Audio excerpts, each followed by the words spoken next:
من همزه ونفخه ونفثه. بسم الله الرحمن الرحيم.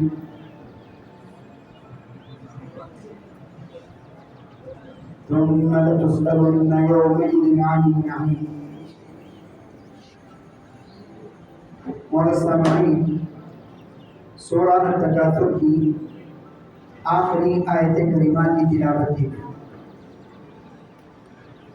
سورہ التکاثر جس کی شروعات اللہ رب العالمین نے یوں فرمائی کہ الہاکم التکاثر، تکاثر نے تمہیں غافل کر دیا. تکاثر یعنی دنیا کی محبت، دنیا کی نعمتیں، دنیا کی زیب و زینت، آخرت کی طلب سے غافل کر دیا، آخرت کو چاہنے سے غافل کر دیا، اللہ رب العالمین کی اطاعت سے غافل کر دیا. یہ غفلت کب تک؟ حتی زرتم المقابر، یہاں تک کہ تم نے قبرستان کی زیارت کی، یعنی مرتے دم تک، آخری وقت تک تم اسی میں رہے، یعنی دنیا میں، دنیا کی ناز و نعم میں، دنیا کی نعمتوں کے حصول میں، دنیا کی محبت نے تمہیں غفلت کا شکار کر دیا، تم غافل ہو گئے. اس آیت کریمہ کی روشنی میں نبی کریم صلی اللہ علیہ وسلم نے ارشاد فرمایا الہاکم التکاثر یعنی اطاعت، فرما برداری، بندگی سے کثرت نے تمہیں غافل کر دیا، غفلت میں تمہیں ڈال دیا. حتی زرتم المقابر حتی یأتیکم الموت، یہاں تک کہ موت نے تمہیں دبوچ لیا، یعنی مرتے دم تک تم نے اسی چیز کے اندر پڑے رہے، یعنی دنیا کے کمانے میں، دنیا کی کثرت میں، اس میں فخر کرنے میں اور دنیا بٹورنے میں، ایک دوسرے سے آگے بڑھنے میں تم نے اپنی زندگی صرف کر لی، یہاں تک کہ موت آ گئی. امام حسن بصری رحمۃ اللہ علیہ بیان فرماتے ہیں الہاکم التکاثر فی الاموال والاولاد، مال کے اکٹھا کرنے میں، اولاد میں، اولاد کی محبت میں کثرت نے تمہیں غافل کر دیا. تو اس طریقے سے اللہ رب العالمین نے یہاں یہ بات بیان فرمائی. اور ابی ابن کعب بیان فرماتے ہیں الہاکم التکاثر یعنی لو کان لابن آدم واد من ذهب، اگر آدم کی اولاد کے لیے سونے کا پہاڑ کی وادی بھی اگر ہو جائے تو پھر مزید اس کی تلاش میں وہ لگ جائے گا. تو دنیا کی یہ کثرت کو یوں امام ابن کثیر رحمۃ اللہ علیہ نے ذکر کیا.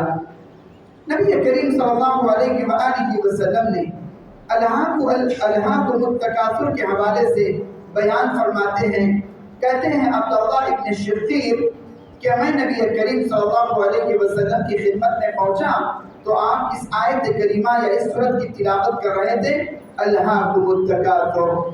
پھر آپ نے فرمایا یقول ابن آدم، انسان کہتا ہے مالی مالی، میرا مال، میرا مال. وَهَلْ لَكَ مِن مَالِكَ إِلَّا مَا أَكَلْتَ فَأَفْنَيْتَ أَوْ لَبِسْتَ فَأَبْلَيْتَ أَوْ تَصَدَّقْتَ فَأَمْضَيْتَ، یعنی کہا اے انسان تیرا مال کیا؟ تیرا مال صرف یہ تو نے کھایا اور فنا کر دیا، یہ تیرا مال، جو بھی تو نے کھایا وہ تیرا، یا ہے کہ تو نے اس مال سے جو تو نے کپڑا خریدا وہ تیرا، یا ہے کہ تو نے اس مال سے صدقہ و خیرات کیا یہ تیرا، بس تیرا یہی مال ہے.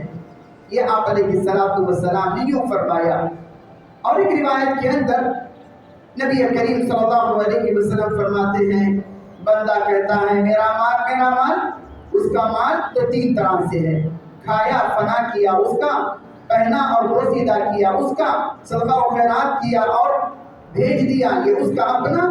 وما سوا ذلك فذاهب وتاركه للناس، اس کے علاوہ جو بھی ہے وہ چھوڑنے والا اور لوگ اس پر قابض ہونے والے لوگوں کو وہ چھوڑنے والا، یعنی وارثین اس پر قبضہ کر لیں گے.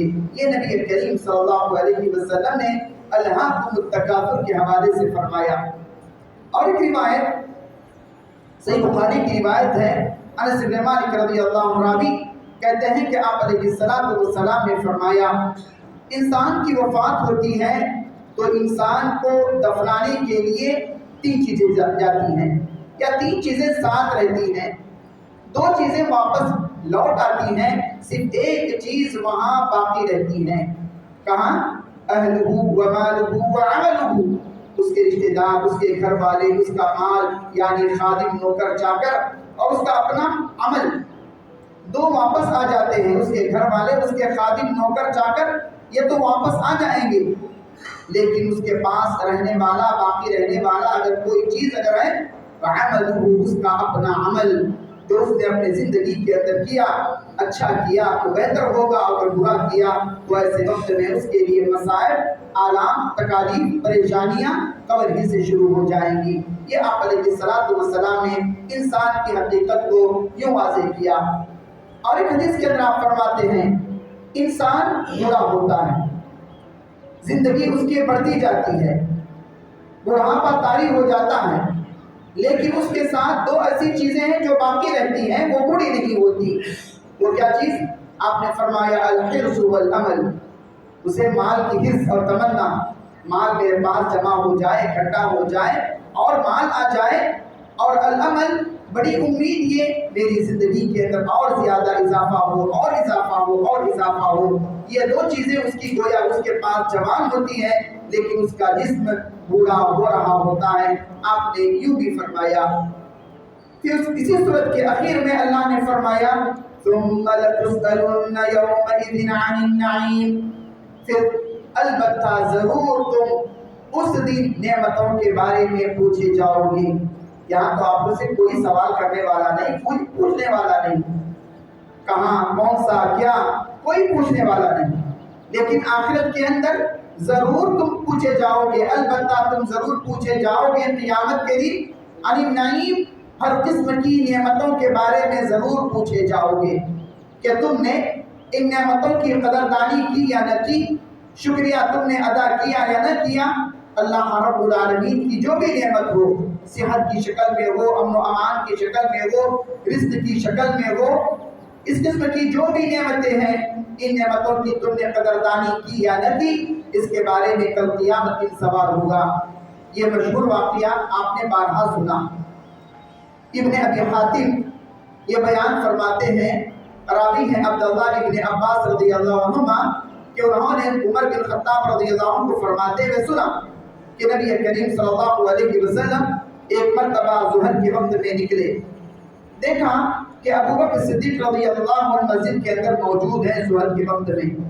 پوچھا ما اخرجک هذه الساعة، اس وقت میں، اس تپش میں، اس دھوپ کے اندر تمہیں کس چیز نے نکالا، کیوں تم گھر سے نکلے؟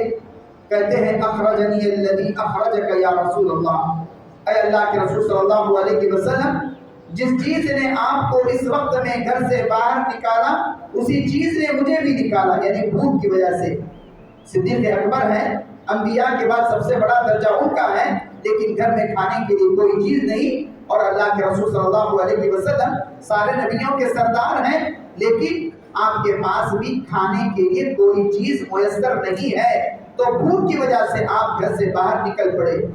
پھر اس کے بعد کہتے ہیں وجاء عمر بن الخطاب، عمر بن خطاب رضی اللہ عنہ بھی آئے، آنے کے بعد آپ نے فرمایا ما اخرجک یا ابن الخطاب، اے ابن خطاب کس چیز نے تمہیں نکالا؟ وہ جواب دیتے ہیں جس چیز نے تم دونوں کو نکالا، اسی چیز نے مجھے بھی نکالا۔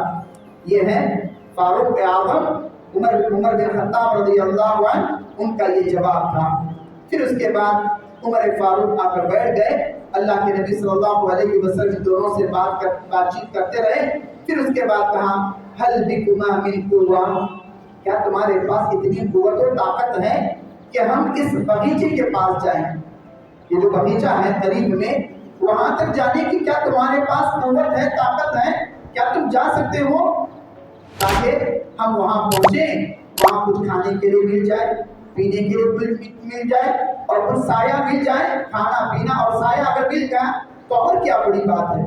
پھر اس کے بعد کہتے ہیں قلنا نعم، ہاں اے اللہ کے نبی صلی اللہ علیہ وسلم، ہمارے پاس اتنی قوت ہے کہ ہم وہاں تک جا سکتے ہیں، ہم آئیں گے۔ پھر اس کے بعد کہتے ہیں کہ نبی کریم صلی اللہ علیہ وسلم ابن تہیان ابو الہیثم الانصاری رضی اللہ عنہ کے منزل کے پاس وہاں آپ پہنچے، آپ وہاں آگے بڑھ کر آپ نے سلام کیا، آپ نے اجازت مانگی 3 مرتبہ، السلام علیکم السلام علیکم السلام علیکم آپ نے کہا اور اجازت مانگی۔ ایسا نہیں کہ دھڑلے سے آپ نے گھر میں داخل ہوئے ہو، نہیں، آپ نے سلام بھی کیا اور اجازت بھی مانگی۔ اور حیثم جو دروازے کے پیچھے سے کھڑے ہو کر اس سلام کو سن رہی تھی اور وہ جواب بھی دے رہی تھی، اور اس کی خواہش یہ ہو رہی تھی کہ اللہ کے رسول صلی اللہ علیہ وسلم اور بھی سلامتی کی دعا دیتے رہیں، السلام علیکم ورحمۃ اللہ وبرکاتہ، سلامتی، رحمت اور برکت کی دعائیں آپ دیتے رہیں، یہ ان کی خواہش تھی۔ اس کے بعد آپ علیہ الصلوۃ والسلام نے جب نہیں آواز کو یا جواب کو نہیں سنا، آپ نے ارادہ کیا کہ وہاں سے لوٹ جائیں، واپس جائیں۔ واپس جانا چاہ رہے تھے کہ حیثم رضی اللہ عنہا ان کے پیچھے پہنچی اور کہنے لگی، اے اللہ کے رسول صلی اللہ علیہ وسلم، اللہ کی قسم، میں نے آپ کے سلام کو میں نے سنا اور میری خواہش تھی کہ آپ مجھ پر یا ہم پر اور بھی سلامتی کی دعا دیتے رہیں، اس لیے میں نے آپ کا جواب آہستہ سے میں نے دیا۔ پھر اس کے بعد کہتی ہے آپ نے فرمایا خیر ہے، بہتر ہے، ٹھیک ہے۔ پھر کہاں ہے ابو الہیثم، یعنی آپ کے شوہر کدھر ہیں، میں انہیں نہیں پا رہا ہوں، نہیں دیکھ رہا ہوں۔ کہاں ہے اللہ کے رسول صلی اللہ علیہ وسلم، قریب میں وہ میٹھا پانی کے لیے گئے ہوئے ہیں، میٹھا پانی لانے کے لیے قریب میں گئے ہوئے ہیں، آپ بغیچے میں چلی آئیے، ممکن ہے بھی آ جائیں گے۔ پھر اس کے بعد انہوں نے درخت کے نیچے انہوں نے کچھ بستر بچھایا، کچھ چٹائی بچھائی، اتنے میں ابو الہیثم آئے، آ کر دیکھا تو ہمارے خوشی کے بہت زیادہ خوش ہوئے کہ بہت عظیم مہمان میرے گھر آئے ہوئے ہیں، میرے پاس بہت ہی عظیم مہمان آئے ہوئے ہیں۔ فوراً وہ کھجور کے درخت پر چڑھتے ہیں اور مختلف قسم کے خوشے کھجور کے خوشوں کو انہوں نے توڑا، اور نبی کریم صلی اللہ علیہ وسلم ان کو دیکھ کر فرمایا حسبک یا ابا الہیثم، ابو الہیثم کافی ہے، کافی ہے، کافی ہے۔ پھر اس کے بعد نبی کریم صلی اللہ علیہ وآلہ وسلم سے کہتے ہیں اس کے بعد انہوں نے کھایا، کچی پکی کھجور، پکی کھجور، اس طرح کی کھجوریں کھائی۔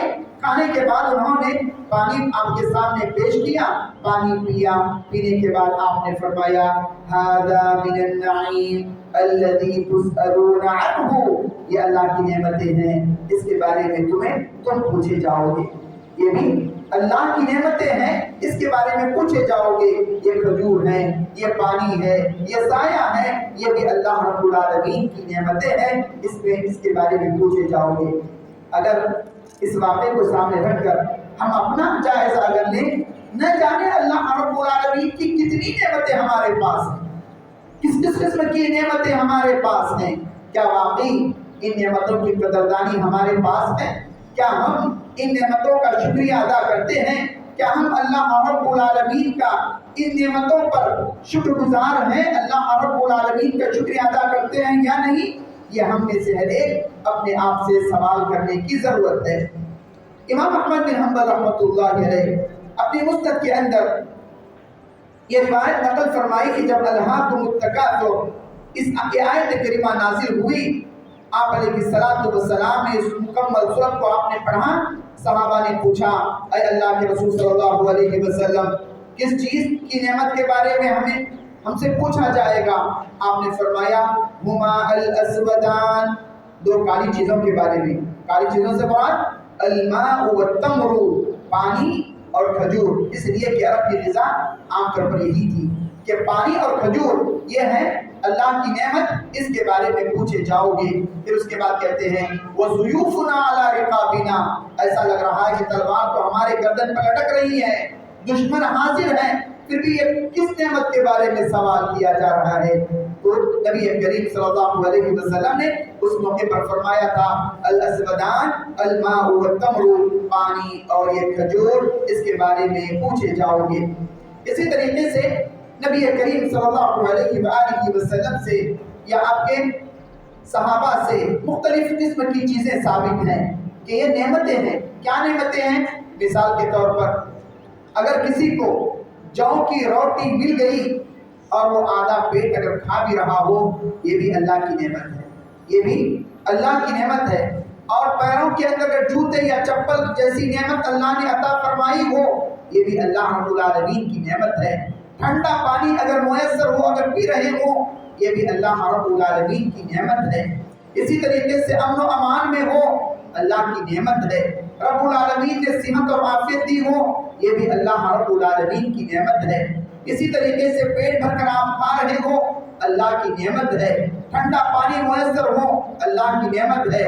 اور گھروں کا سایہ میسر ہو، اللہ کی نعمت ہے۔ اللہ رب العالمین بہترین جسم عطا فرمایا ہو، یہ بھی اللہ رب العالمین کی نعمت ہے۔ اور اللہ رب العالمین نے میٹھی نیند عطا فرمائی ہو، یہ بھی اللہ رب العالمین کی نعمت ہے۔ ان نعمتوں کے بارے میں پوچھے جاؤ گے۔ اسی طریقے سے امام حسن بصری رحمۃ اللہ علیہ بیان فرماتے ہیں کہ نعیم الغداء والعشاء، دوپہر کا کھانا میسر ہے، یہ بھی اللہ کی نعمت ہے۔ رات کا کھانا میسر ہے، یہ بھی اللہ رب العالمین کی نعمت ہے۔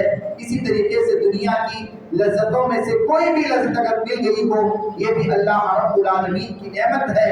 اسی طریقے سے شہد کا ذکر کیا، گھی کا ذکر کیا کہ جو روٹی وغیرہ سے استعمال کیا جاتا ہے، یہ بھی اللہ رب العالمین کی نعمت ہے۔ تو کل قیامت کے دن اس قسم کی نعمتوں کے بارے میں پوچھے جاؤ گے۔ لَتُسْأَلُنَّ يَوْمَئِذٍ عَنِ النَّعِيمِ، البتہ ضرور تم اس دن پوچھے جاؤ گے نعمتوں کے بارے میں۔